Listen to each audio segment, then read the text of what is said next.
চলুন আজ একটু খতিয়ে দেখি কিভাবে একটা আঞ্চলিক সংঘাত পুরো বিশ্বের অর্থনীতিকে নাড়িয়ে দিয়েছে। আচ্ছা, ব্যাপারটা দেখুন, মাত্র কয়েকদিনের ব্যবধানে বিশ্বজুড়ে জ্বালানির দাম একেবারে আকাশ ছুঁয়েছে, আর এর ফলে অর্থনীতির ওপর সরাসরি একটা বিরাট চাপ তৈরি হয়েছে। তো প্রশ্নটা হচ্ছে, বিশ্বজুড়ে হঠাৎ করে দামের এমন নাটকীয় বৃদ্ধির পেছনে আসল কারণটা কি? এই যে এত অস্থিরতা, এর উৎস কিন্তু একটা জায়গাতেই, আর সেটা হলো বিশ্বের অন্যতম গুরুত্বপূর্ণ একটা জলপথকে ঘিরে তৈরি হওয়া সংঘাত। এই সংঘাতের একেবারে কেন্দ্রবিন্দুতে রয়েছে হরমুজ প্রণালী। এটা আসলে বেশ সরু একটা জলপথ, কিন্তু এর গুরুত্ব অমটাম। এর গুরুত্বটা একবার ভাবুন। সারা পৃথিবীতে যত তেল বাণিজ্য হয় তার প্রায় 5/1 মানে 20%ই কিন্তু এই একটা পথ দিয়েই যায়। আর ঠিক তখনই ইরানের একজন শীর্ষ সামরিক কর্মকর্তা সরাসরি হুমকি দিয়ে বসেন। এর ফলে যা হওয়ার তাই হলো, এই গুরুত্বপূর্ণ পথটাতে জাহাজ চলাচল প্রায় থেমেই গেল। এই ঘটনার প্রথম অভিঘাত বা ফার্স্ট শকওয়েভ যদি বলি, সেটা সরাসরি এসে পড়ল জ্বালানির দামের ওপর। দামটা খুব দ্রুত আর নাটকীয়ভাবে বেড়ে গেল। মার্কেটের প্রতিক্রিয়া ছিল খুবই তীব্র, আর প্রায় সাথে সাথেই তেলের দাম এক লাফে 15% বেশি বেড়ে গেল। আর ইউরোপে প্রাকৃতিক গ্যাসের দাম, সেটা তো আরও মারাত্মক, 30%-ও বেশি। এমনটা কিন্তু গত কয়েক বছরে দেখাই যায়নি।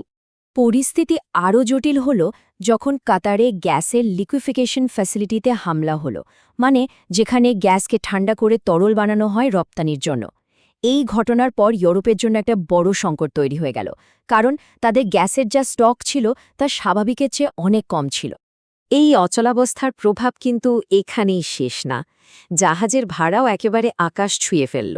ভাবা যায়, মধ্যপ্রাচ্য থেকে চীনে তেল নিয়ে যাওয়ার জন্য একটা সুপার ট্যাঙ্কারের একদিনের ভাড়া গিয়ে দাঁড়ালো $4 লক্ষ। এটা একটা নতুন রেকর্ড। জ্বালানির এই ধাক্কাটা কিন্তু শুধু জ্বালানির বাজারেই আটকে থাকেনি, এটা খুব দ্রুত ছড়িয়ে পড়ল, অনেকটা ভাইরাসের মতো, আর বিশ্বের সব বড় বড় অর্থনৈতিক বাজারকে সংক্রমিত করে ফেলল। এই যুদ্ধটা লম্বা সময় ধরে চলবে, এই ভয়ে বিনিয়োগকারীরা পিছিয়ে আসতে শুরু করল, এশিয়া থেকে শুরু করে একেবারে ওয়াল স্ট্রিট পর্যন্ত। আর তার ফল যা হওয়ার তাই হল, শেয়ার বাজারে শুরু হলো ব্যাপক দরপতন। এর প্রভাবটা কতটা মারাত্মক ছিল তা এই সংখ্যাগুলো দেখলেই বোঝা যায়। আমেরিকা, ইউরোপ, এশিয়া সব বড় বড় শেয়ার বাজারের সূচকগুলোই মুখ থুবড়ে পড়ল, সবখানে ব্যাপক পতন।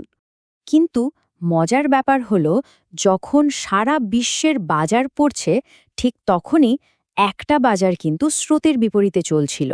এখানে একটা পরিষ্কার পার্থক্য চোখে পড়ে, তাই না? একদিকে বিশ্বের বাজারগুলো আতঙ্কে কাঁপছে, আর অন্যদিকে রাশিয়ার শেয়ার বাজার তরতর করে উপরে উঠছে। ব্যাপারটা আসলে বেশ সোজাসাপটা। যেহেতু গালফ অঞ্চলে তেল গ্যাসের সাপ্লাই নিয়ে একটা অনিশ্চয়তা তৈরি হয়েছে, ট্রেডাররা ধরেই নিয়েছে যে এবার রাশিয়া থেকে তেল গ্যাসের চাহিদা বাড়বে।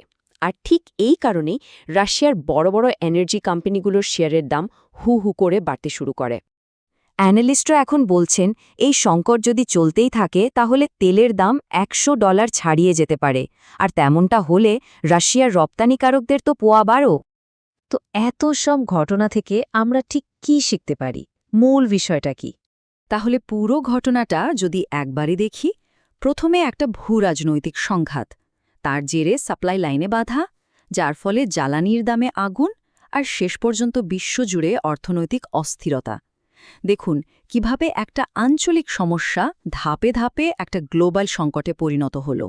এই পুরো ঘটনাটা আমাদের একটা জিনিস খুব ভালোভাবে মনে করিয়ে দেয়, সারা বিশ্বের অর্থনীতি আসলে হাতে গোনা কয়েকটা গুরুত্বপূর্ণ জায়গার স্থিতিশীলতার ওপর কতটা নির্ভরশীল, আর এর সাপ্লাই চেইন কতটা ঠুনকো। আর এটাই আমাদের একটা বড় প্রশ্নের সামনে দাঁড় করিয়ে দেয়। যেহেতু সাপ্লাই চেইনগুলো দিন দিন আরও বেশি কেন্দ্রীভূত হচ্ছে, তাহলে ভবিষ্যতে এরকম কোনো একটা জায়গার সমস্যা আমাদের পুরো অর্থনীতিকে কতটা ঝুঁকির মুখে ফেলতে পারে।